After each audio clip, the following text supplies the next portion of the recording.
Okay, good morning. Today we're going to be making flapjack. Okay, can be used as a cereal bar, for breakfast or just snacking. Okay, right. The first thing I'm going to do, I'm going to allow my pan to heat up because I need to melt my ingredients. Okay, some of my ingredients, that is. So I've got butter here. I need to use 100 grams of butter. One thing I need to highlight to you guys is that next week you will be doubling your ingredients, okay? Because you'll be making 2 of these, okay? Two trays, baking trays. But I'm using 100 grams of butter.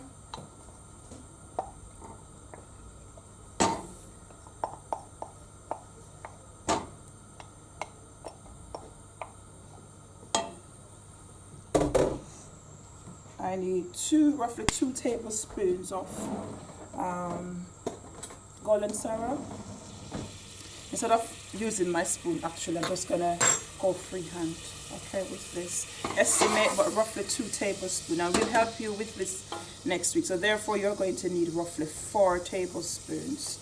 Okay, I may need to add a tiny bit more because I'm adding a bit of dried ingredients. Okay, that wasn't in the original recipe. So I'll see how this responds, and then I'm going to be adding a tiny bit if I need a bit more. The other thing I need to add is my caster sugar. So I'm going to melt everything here. Okay, so my caster sugar, that's 100 grams. And I won't be boiling. The main thing that I need to melt at this point is my butter. Okay, so I need everything and the sugar as well, but obviously all the granules of the sugar won't be melted at this point. So the main thing is to get the butter from solid form to liquid, and I'll show you what that looks like in a minute. So it's a very simple, easy simple recipe, so hopefully no one should be struggling. Last week you had a chance of using the cooker when you were making the chicken and vegetable soup, so it's not the first time you'll be using the cooker either. The other thing that I needed to highlight to you, that the oven should be preheated in the initial stage, so you're going to be using, 160 for those one, the electric ones, and gas mark 5 for these ones, okay, which are the gas cookers if you're working in these areas. Okay, almost there, and I'm stirring. I'm not waiting for it to boil. It's absolutely crucial that you don't allow your ingredients to boil, so it's just to allow them to melt. Stirring, and I'm satisfied with this. As you can see, bubbles forming, and I don't need to have any bubbles. I don't want it to boil. So this is what you're aiming to achieve. Just everything in liquid state. Can we see? Yeah. And I've turned off the hob. So turn the cooker off there. And then what do we call this one?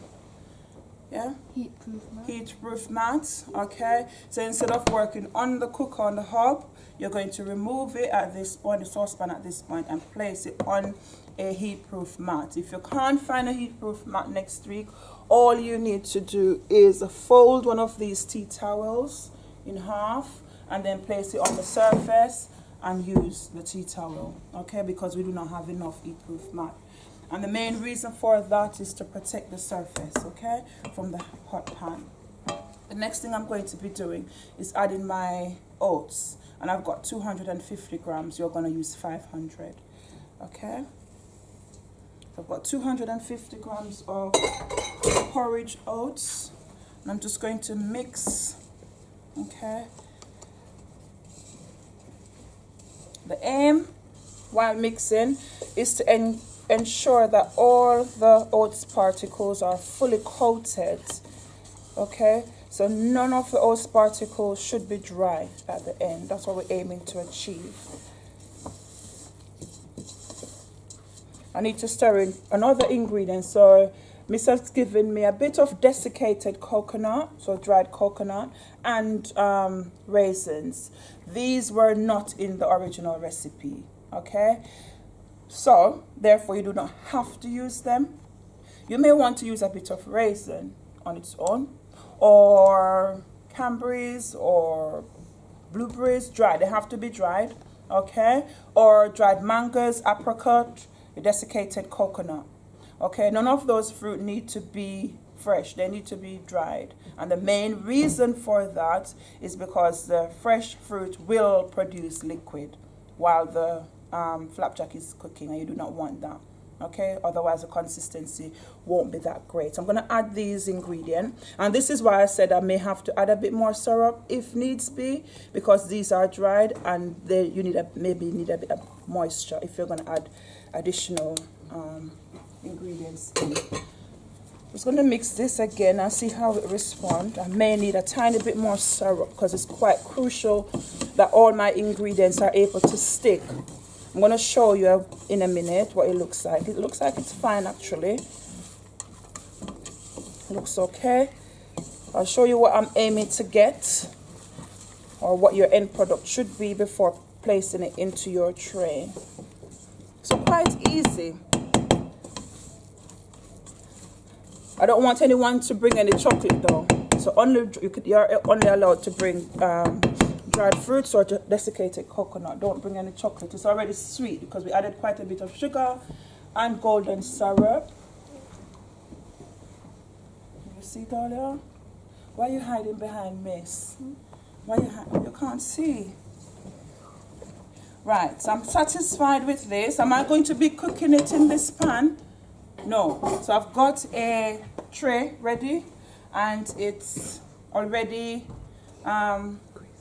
greased with oil.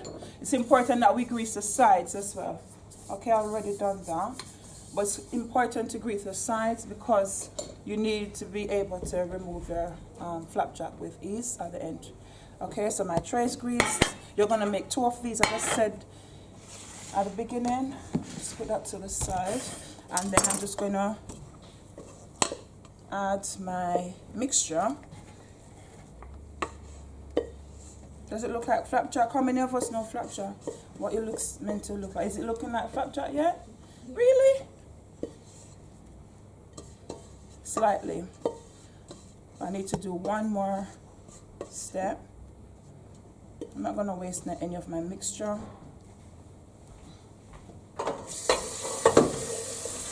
It's important, guys, that we put water in the pan while we're seeing to our flapjack, okay? So it's easier to wash at the end. Get this bit off. What's this one called again? What type of knife? Yeah? Oh, we've got a fly in the room. Kitchen knife. Kitchen knife? Is it a kitchen knife? Can we cut meat, for example? No. What type of knife? It's a knife, but yeah. A spreading knife? Can be used for spreading, yes, but the name is wrong. One last guess. Is it like a spatula? No. I was going to say spatula. No, it's not a spatula. This is a spatula, remember? So this is a palette knife, remember? It's for spreading.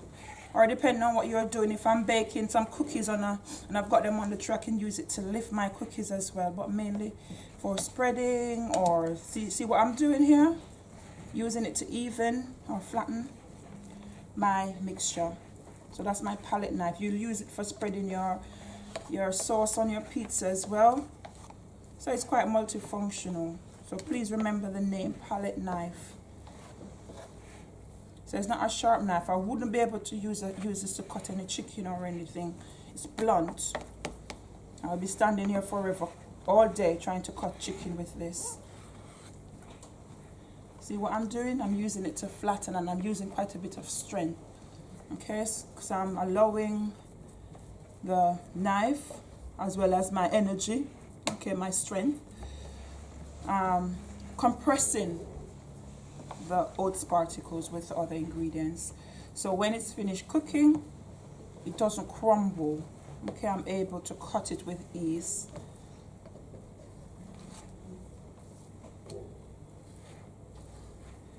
That's it. Just going to put this in the oven,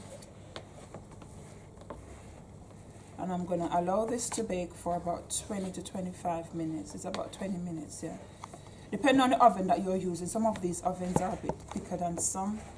For example, the electric ovens tend to go a bit faster. That's my flapjack. Done. Okay, so I'll put it in the oven for about 20 minutes, okay? And hopefully you'll be able to see the end product here before you go, or taste it, even though it may be hot, okay? Well done.